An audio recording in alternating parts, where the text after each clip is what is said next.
Welcome to Spoken Soul, home of the essential athlete. Today we're going to be talking about the ecosystem and that support that surrounds both the running and cycling world. But before we get into that, I'd like to introduce my man, Anthony Sanders, who's sitting to my left, my partner in crime. What's good, man? Yeah, man. Happy to be here, man. I like the yeah, man. Yeah, man, we get to reminisce. So lace in, clip up, and let's get ready to roll.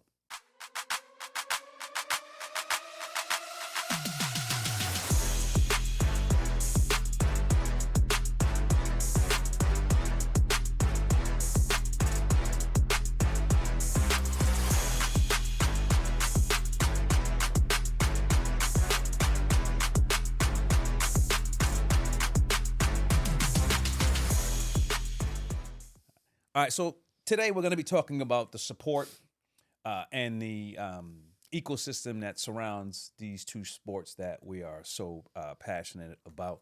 And in some cases, it's a bit intertwined. But what I want to start with is we'll start on the running side first because, you know, we've had this conversation about how cycling is a bit more intricate. So when you talk about running, it's very easy to think that, okay, I just put something on my feet and I get out there and I actually run.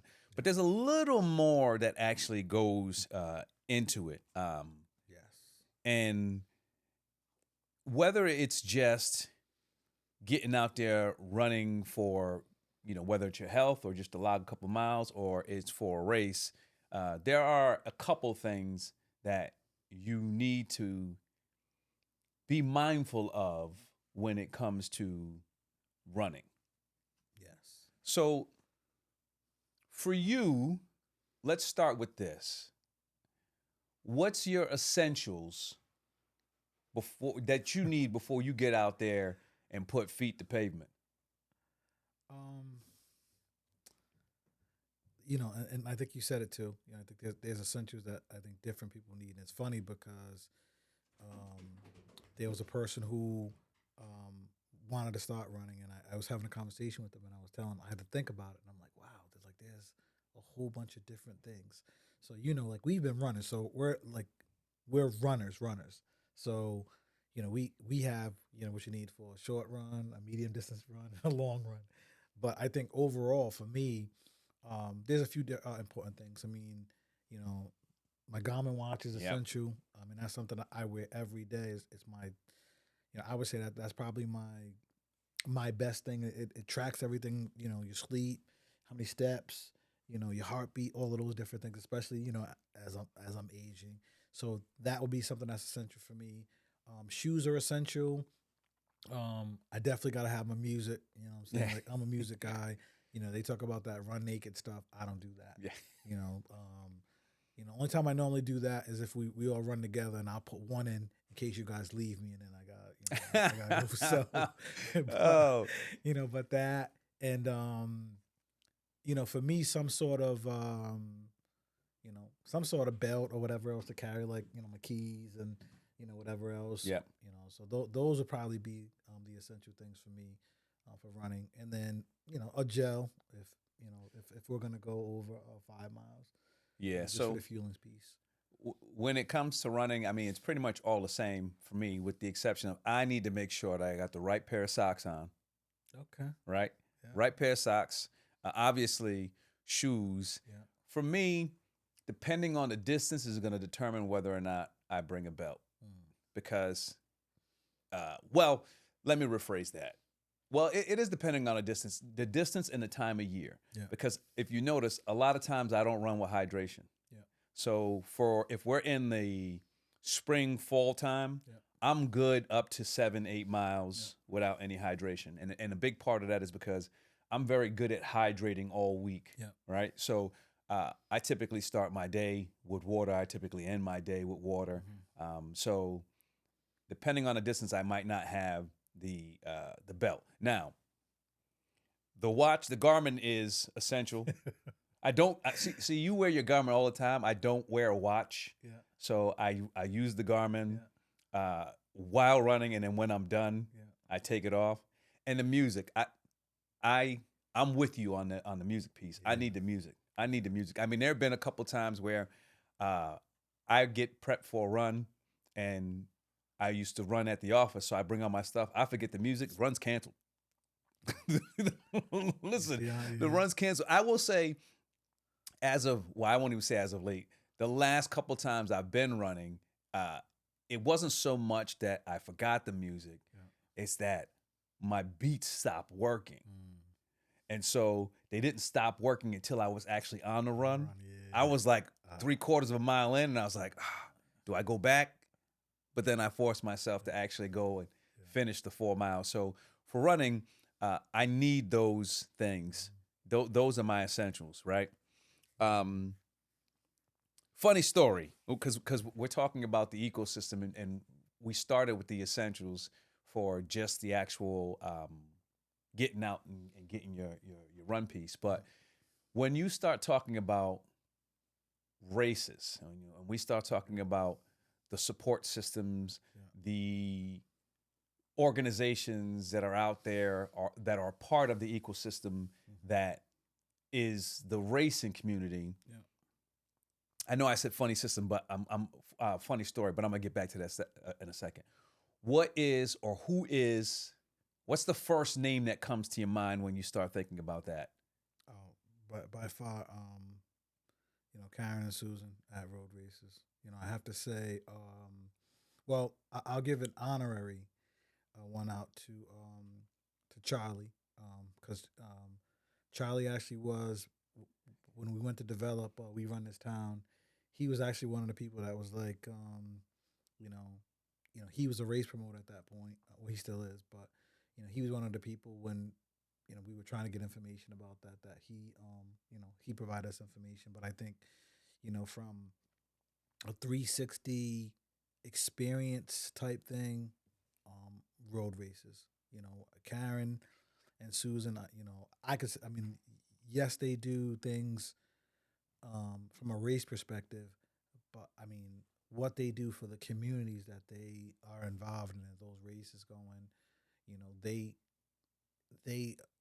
accept those communities as if it's their own, and they implement them and inject them into the race experience, which the only other place I've ever seen that done is Boston. Yeah.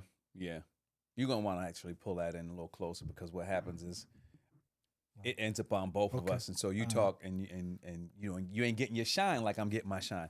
So yeah, I will say,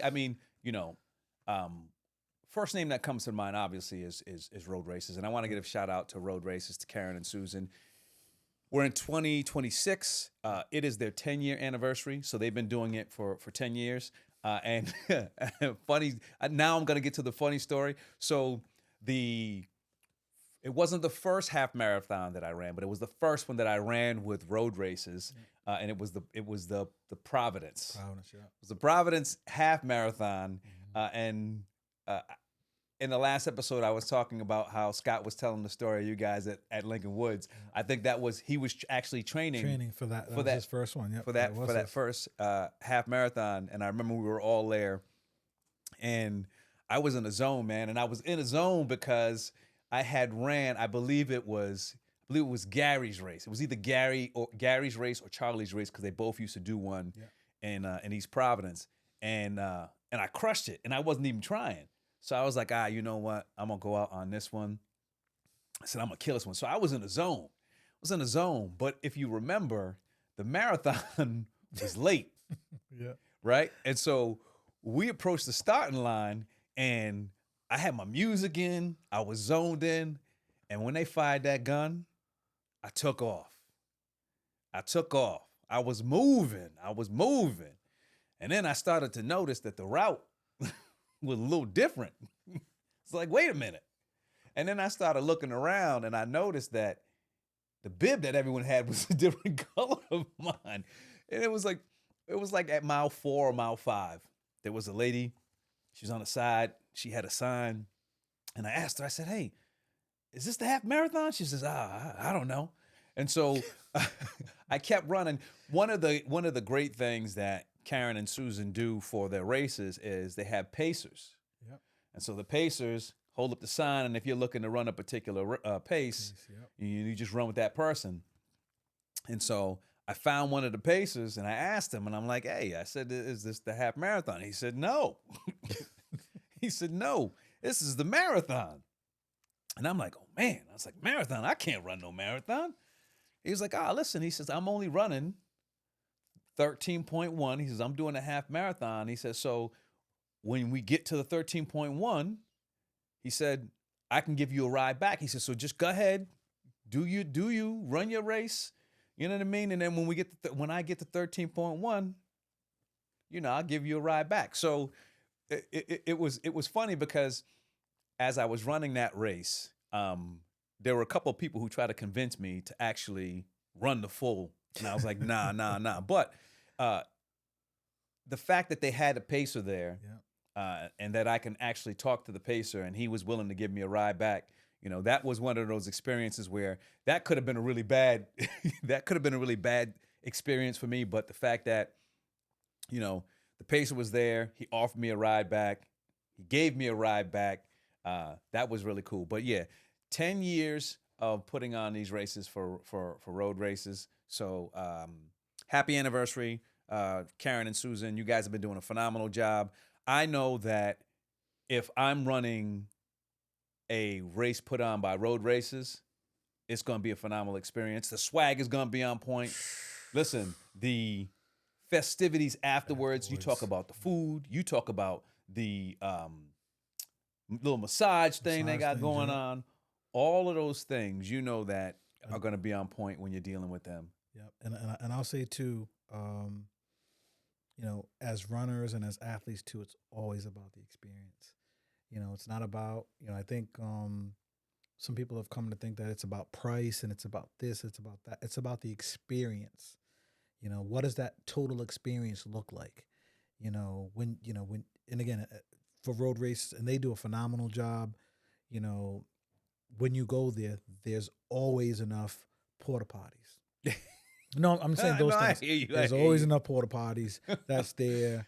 The food is always phenomenal. The swag is always phenomenal.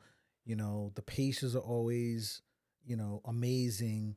The volunteers, they always have bike marshals out there for like the half marathon and the marathon, which I've really seen that at any other races. That's true. That's the first. They're the first ones that I actually saw that at. Yep, I haven't seen any that I've done, and I think they really you can tell when an organization loves what they do. They love what they do. I always see Karen's funny too, because Karen's a runner too, and I think that's one of the things too when you have someone who is and Susan. Yep. But I only say Karen because she rides around in her truck, and when you see her out there, and she's excited to see the runners out there doing it, and it's kind of like for us by us, like if they do it and they get it, and they take feedback too, which I think is really good. They've been known to, I think at one point, we had asked, for something different, and they do it, and most importantly, they connect with the community. And I know you're going to talk about it later on in the episode, but one of the things I love about them is, they do this plogging thing where after the race, they go through and they clean up in the community, and they don't just leave it the way they left it, which I think is phenomenal. Because it gives the runners a good way to say we should care about the environment and the ecosystem, and that to the residents that live in that community, that we care about your community too, and we're not just here to tear things up and leave. Yeah, and we can talk about that real quick. So, Rhode Races is very big on sustainability. Yes. They're very big about leaving a community in the way that they actually found it. So, they're part of that community, and community helps community, or community keeps community.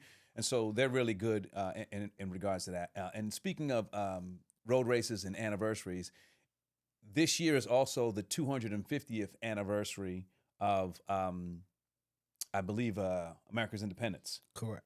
And so they're putting on a 250th 5K in collaboration with the 250th Commission, which is now going to be part of the Providence, and I believe the date on it is May 3rd.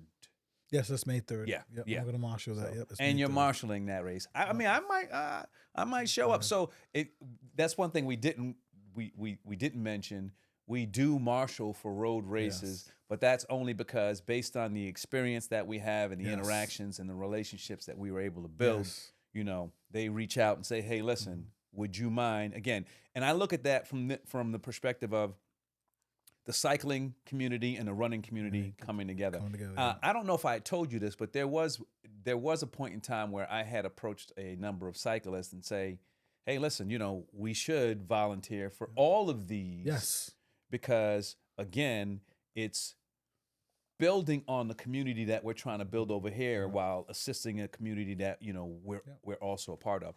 And while we're on bike marshals, I just want to give a shout out to all those bike marshals who actually do the road races, because they end up getting a good group of people to do those races, and it's a great experience from. It's, you know what's funny?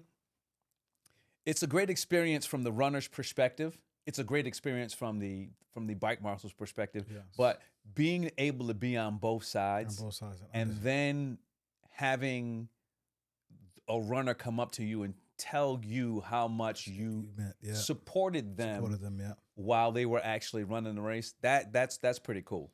And I'm gonna carry that over from the last episode. People need people.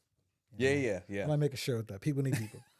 You know, but I will say too, it's like for me, it was an honor, and it always is an honor. It's, you know, it's like an honor to serve and to give back, you know, for them, because what I think a lot of people don't understand, they just think that bike marshals, we just ride the course, but it's more than that. Yeah, it is. Like, we make sure, you know, when we get to the intersections, that those intersections are clear, that there's no cars coming through. You know, some of the roads aren't always fully blocked off, so we have to make sure that we can get ahead and let the policemen know whatever else that we have runners coming up, or the first or lead runner. So, and you feel like you're giving back and that you're helping to keep someone safe as well. So I always enjoy that too. And it's 360 because a lot of times, and I haven't ran in 2009. Oh my God, I haven't raced in 7 years, but it's one of those things that still gives you that inspiration when you're out there and you see all those people, you know, and when we're at the start line, because we're at the front, and you get a chance to see all those people and you still remember what that felt like. So kind of, you know, it's kind of like it's a source of inspiration. So I really enjoy it. I really enjoy doing that. Yeah, and there's one last thing that I'll say on the bike marshaling before we move on, and that's one thing that you left out in regards to the support that's provided to the runners. A big part of that is, if I have a bike marshal in front of me and that person is leading, I don't have to think about, is this my turn, right? Am I going to miss this? Because part of the things that we're doing out there is we're making sure that, you know, Rhode Races does a great job with making sure that the course is marked. But if you got someone on a bike in front of you and a light flashing, there's no better mark than that, right? Because you ain't got to look for the cones, you ain't got to look for the arrows on the ground. You just follow that. You just follow that person. Guide. Yep. You follow that person. I do want to give a shout out to, you know, from the perspective of the ecosystem and organizations. I know you mentioned Charlie. But Gary Manisian, I know it used to be Ocean State. I don't know if he changed the name. It might still be Ocean State, but Gary puts on races in Rhode Island, and I think that from the perspective of, you know, where you are, and from a community perspective, there's something for everyone when it comes to being able to find races, whether it's races, running groups, or anything of that ilk when it comes to that community. Yep, and I think too, when we mention that too, that there are there's a plethora of organizations. You know, when you think about you know, from the Road Runners, the store where they sell the gear, and they have their, you know, they have their running club. They have their I believe, you know, there's a few other organizations out there on a biking perspective, but I think they all come in and collaborate together, and they all offer different different things for different people, like you said. I think there's some people that are more advanced than others. And even, when we're sitting back and we're talking about the ecosystem, when we first started running, although we run this town, Road Runners, they had their running group, but I was a part of it. But but they also collaborated and accepted us in when they would do, their different fun runs or whatever else at the store. Yeah. And they would have, little track and we would go through with that. So I always feel as though, that we were welcomed in whatever, running circles that we've come into. Yeah, I'll say this for Rhode Island, even a good portion of Massachusetts, they're not lacking from the perspective of whether it's a run club, a running store, or organizations for you to get involved in, whether it be racing, volunteering, or just going out and getting your questions answered. Yeah. And all throughout the actual state. Out down there in Wakefield, there's a Wakefield Running Club. Yeah. They got a store down there. I believe it's Ken. I'm pretty sure it's Ken. In Providence on Wednesdays, I know that Narragansett Narragansett Brewing, they do a run. There's a November project. Yeah, November project. So there's no shortage when it comes to the running community. Mm-hmm. Now, from the running perspective, you outside of finding places to purchase, your gear and things like that, their maintenance for the most part is done on yourself. There's not much from a maintenance perspective. Yeah. So let's switch over to cycling for a second, because now cycling, as we mentioned, it's a bit more intricate, is a bit more complex when it comes to what's necessary for that ecosystem. Yeah. When you think about your bike, I ain't gonna say the names because you got multiple. I got 3. What's your go-to when it comes to how you take care of your machines? As far as service? You can go service. I mean, let's start with. Which one's my favorite? Which place is your favorite, or which is your favorite, buying or getting serviced? I thought you were saying which one, because you were talking about machines. So, all of them got to get. You got to maintain all. Which one's my favorite, and then different things for different bikes. Yeah, all right. So your favorite bike, you got a problem with it. Yeah. Where you going? It depends on the severity of the problem. Like you put me on a Johnny. I've gotten a chance to really use him. Mm-hmm. But the Debo, which is after my mom, that's my favorite bike. So, and that's the one that's getting we put I think I've owned it maybe 2 years, and I put more miles on that thing. We've been putting in work on that, and that's my go-to because you're talking about different things.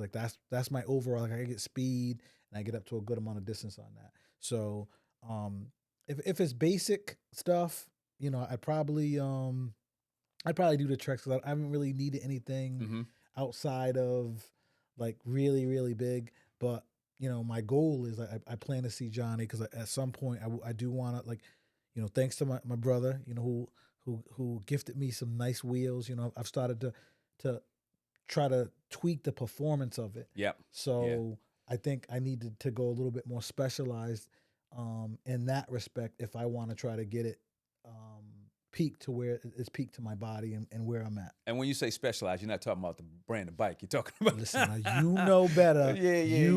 I am a Trek guy.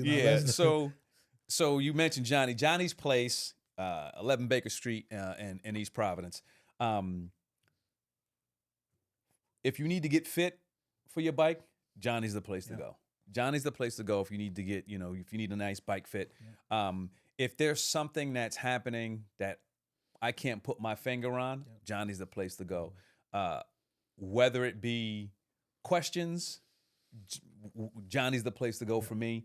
Hell, sometimes, particularly in the summertime around the Tour de France, he'll have the Tour on in there, and I'll stop in and watch. I've been watching a lot of cycling events recently, but Johnny is my go-to when it comes to those things.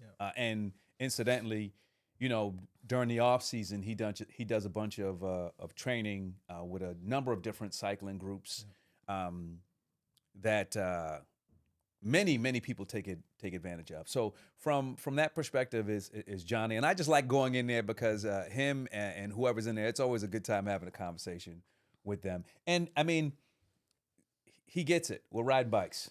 You know what I mean? And I think on Saturdays, I think he does training. I think March 30th is the last day he does training. But on Saturdays, I think he also does he does a group ride from his store. That's awesome. I think it's a 50-mile loop that they might do out there, right? Now, when it comes to I got a problem with bikes. I don't have a favorite bike. I got bikes. I got bikes, and I will say this: from road bikes, I am down to 3 road bikes. I had 4. I'm down to 3, and 1 don't count because it's on a trainer.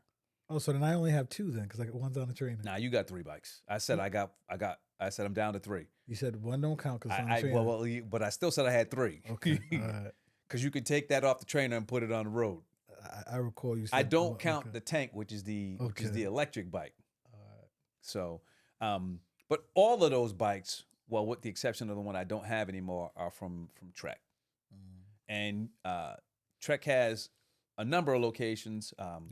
There's the one in Warwick, which Phoebe is at, and then there's the one in East Providence that Adam is at. So from the perspective of if you're getting into cycling and you need to pick up some gear, you can go to either one of those and check them out, whether it be helmets, whether it be shoes, kits,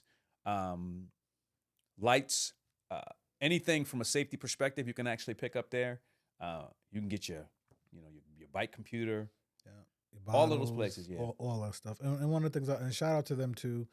I think one of the things I like about both those locations is, they're really good people. That's it, the people. Yep, they're really good people, and they never try to oversell you, about anything. And in fact, there's been times when we felt like we had bike giveaways. I won't say. Listen, I don't want to get nobody in trouble. I don't want to say there was bike giveaways. No, it was bike giveaways, but we got good team discounts, which I thought was really good. For the bikes. Yeah, and you mentioned the people again. Shout out to Phoebe, Adam, and Josh out there, and Phoebe's in Warwick and Josh is in East Providence. But the people are good, and we've had this conversation with Phoebe a couple times about building a community. I mentioned in the last episode that some places can get a bit elitist when we start talking about cycling. They're not like that. Nope. And it makes you feel good when you can walk into a place and feel comfortable. Yes. And have your questions answered. And I'm not saying that any of the bike shops that I've been, well, I am saying that. Yeah. There's one that I've been in that was a bit of a elitist, and not going to say which one it was. Actually, I don't even know if they're open anymore. But I will say this. I'm going to give. And I didn't buy my bike from them either. Yeah.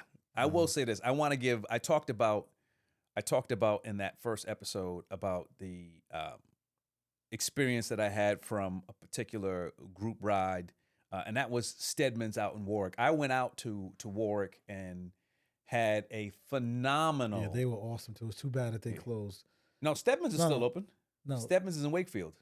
The one that was in Warwick, that was at the intersection of where the Cumberland Farms. Oh no, that was. I think wasn't that Providence Bike? I don't know if it was. No, I'm sorry. I said Wakefield. Okay. Out there where the Muse is that just got sold. Yeah. No. Stedman's, they put on a group ride. It was one of those group rides where I hung around, man, for a good while afterwards, just chopping it up with the people there. And listen, they had some good riders, but they broke it up. They had an A group that broke into A and A1. Then they had a B group.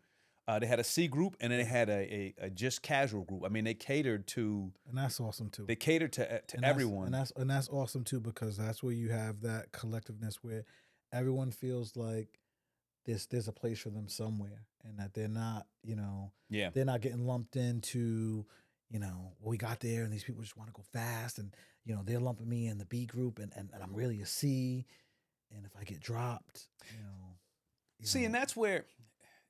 that's where the experience, and when I say experience, this is how you know a particular organization has been around Yes.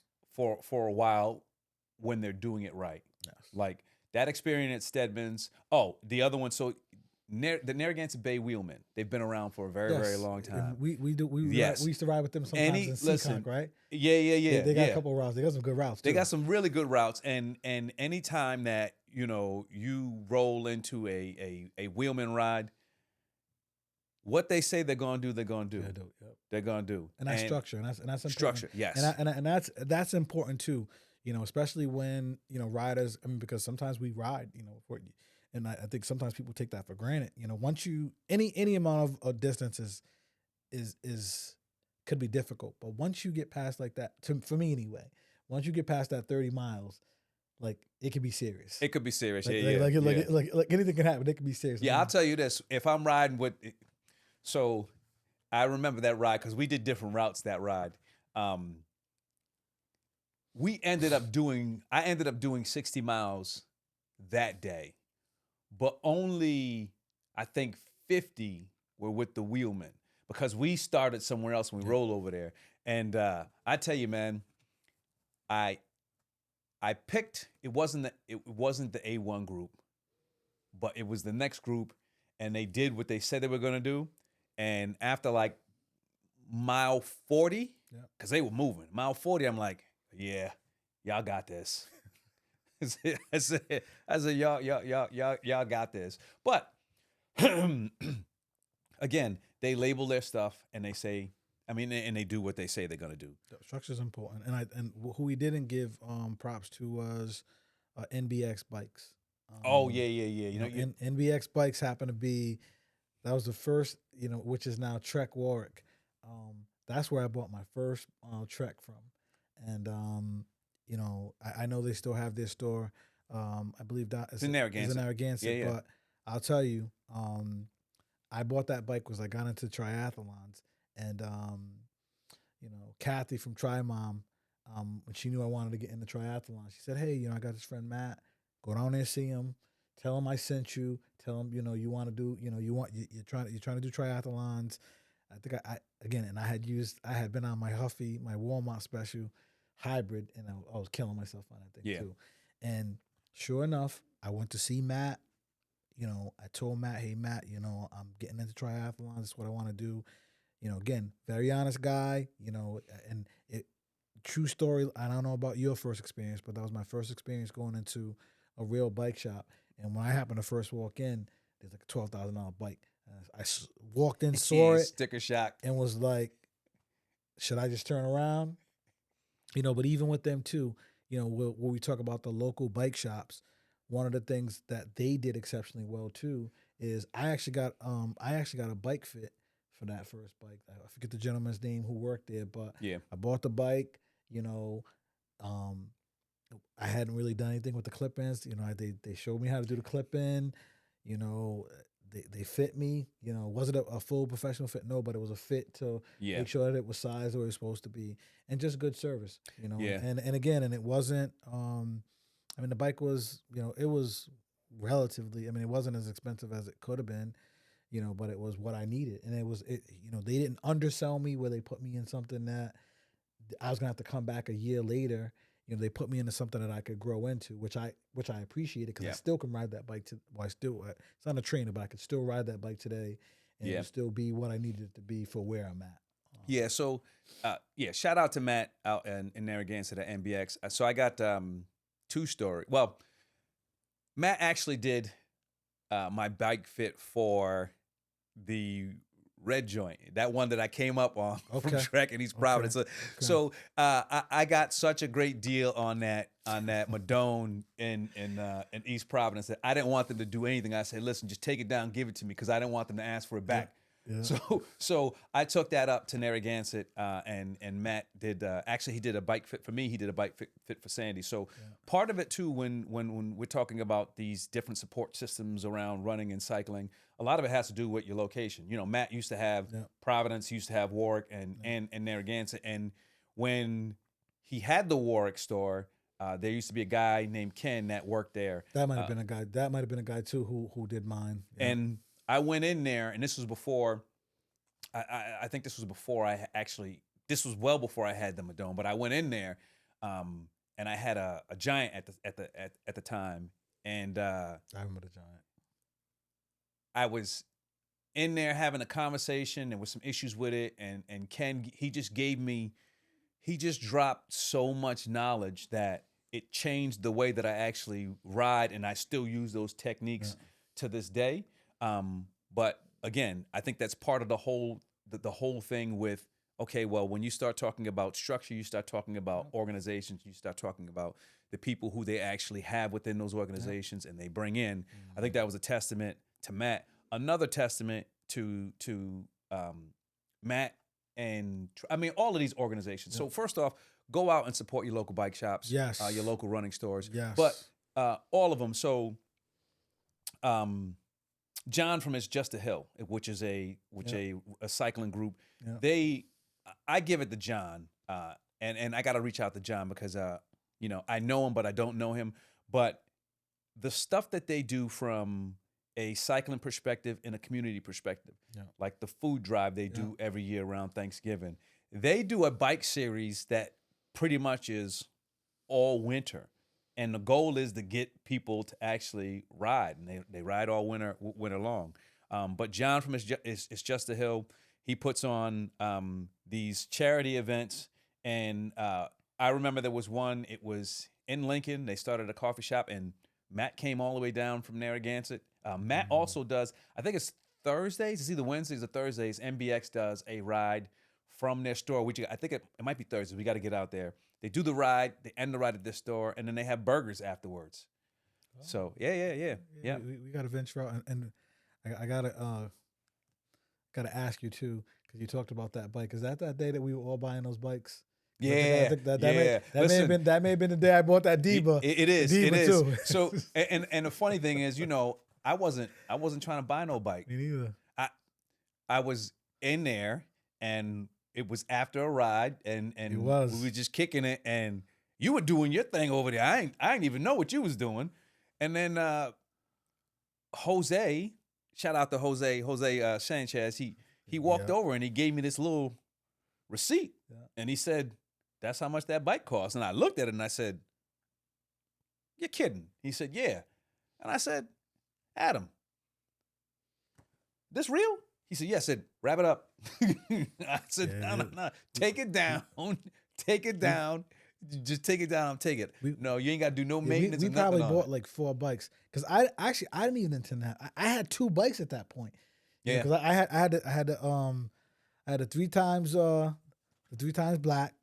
That was my, and as a matter of fact, I had just gotten that too, and that was a grip, and like that was a gift. I mean, that was a gift, but it goes to show you too. I mean, and not just from the selling perspective, but also the people perspective too. And I don't know if we're going to talk about that from like the support system, but even the people outside of the people who sell things, the ecosystems. We talked about, Rhode Races as an entity, but when you sit and you break down those people individually, and I can recall a time when, for example, I had gotten hurt, and I was supposed to run to Bristol.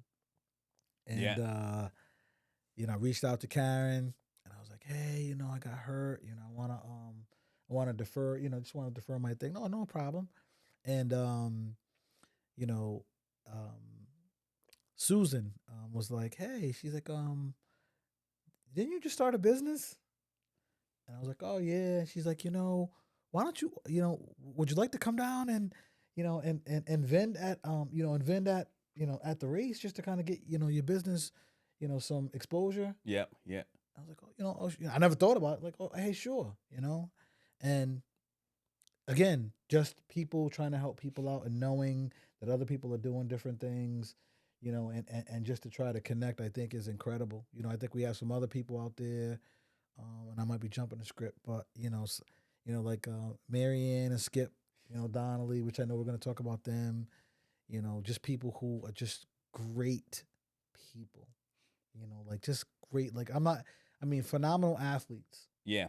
but Yeah, yeah. great people, like great people to the point where, and all those individuals too. I think what makes it very special about it is, they do it without any expectation of anything. It's not any quid pro quo. It's just, hey, you're my peoples, and I want to help you, and I want to see you do better. And I think that that's what I love about the running and the riding community.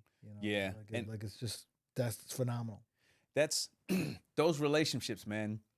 Those relationships are so phenomenal. I'm going to use that word you said because I couldn't come up with them. Well, amazing. But again, when you talk about community, that's what it is. I mean, I know you have stories about Marianne training you for triathlon. Yes. I have stories about Marianne actually putting kitchen cabinets in at the rental property. Yeah. When I say kitchen, I mean full Yeah. kitchen cabinets, first and second floor, and that's all based off these relationships that we've been able to build through the running community. We've had conversations with, I mentioned this earlier, with Phoebe about trying to find a way to do that same thing with cycling, but those amazing people come together at these events, and you come in contact with them, and that's what actually builds that community. I mean, how many times we ride? I mean, I know sometimes, man, you're like, oh, not this again. When we ride with Marianne and Skip, who we met through, Rhode Races, and Skip being a DJ and Marianne being the MC, but now we ride with them. They do these crazy routes that have these little hills on them sometimes, but it's incredible too. And even other things like people don't know, but Marianne is a master seamstress. Yeah. Mm-hmm. And I didn't know, and she knew I started sewing, doing whatever. She'd always give me tips, and I different notions in terms of that, and just help me out on that level. And again, those are things. And even aside from that, like their pool is amazing, and it's just large. Even when I was training, hey, whenever you want, we'll leave the gate open if you want to come, and you want to swim, and you don't, if you don't want to go to the pool. Again, those type of things. Those are the types of relationships, and that's the type of support that you'll find in these ecosystems that actually go beyond the actual sport. It's funny you mentioned that because Sandy also went over to Marianne's to get swimming lessons to prepare for the try that her and Danielle did out there in Massachusetts. So whether it's running or cycling, the opportunity exists to come across some really, really good people. When I think the biggest thing for me is, you can use the term community, you can use the term ecosystem, you can use whatever term you want. Ultimately, it comes down to, in both of those communities, there's some really good people. Yeah. And I said this last season when I think it might have been the first ride or the second ride with Marianne and Skip. And I said, what I want to be able to do is to ride and run with quality. Yeah. Right? I don't have to have a whole bunch of people. Yeah. I mean, it's fun, but at the end of the day, it's really about the quality of individuals that, are around you or that you surround yourself with. And I think that is, one of the biggest things that I think about when I think about that term ecosystem, whether it be in the running or cycling community. So I think that pretty much wraps it up for the ecosystem perspective. I mean, we wanted to talk about the places where, if you needed to have your stuff maintained or if you needed to purchase some new stuff. I know we didn't hit on all the places out there, but I think that depending on where you are, there's a place for you. I think it's a matter of getting out there, meeting the people in whether it be a local running store or a local bike shop or run club or cycling group, and just finding the people who for you. Yeah, and I think you sum that up perfectly. I believe it. I think anyone who's out there, whether you're someone who is just starting, someone who is a veteran, connect yourself with like-minded people, and whether it's with us or whoever else, build your community. The community is always going to make it easier for you to do what you need to do, and it's going to make it much more enjoyable as well. I mean, we can all walk alone, but if you walk together, it's easier and it's definitely more entertaining. So Yeah. I'll end on that note as well. My last comment. Yeah. And so thanks for taking the time to sit in this session with us. With that, again, you can find us on all the podcast platforms. You can also go to listen.spokensoul.com. You can also go to listen.spokensoul.com. Until next time, be safe. What's good, everyone? This is Terrance from Spoken Soul. We're just getting things moving. We got a lot of stuff in store for you guys. So if you want to be part of the community, please be sure to subscribe, hit that notification bell so we can keep you up to date on everything we got going in the draft. Thanks, and we'll see you soon.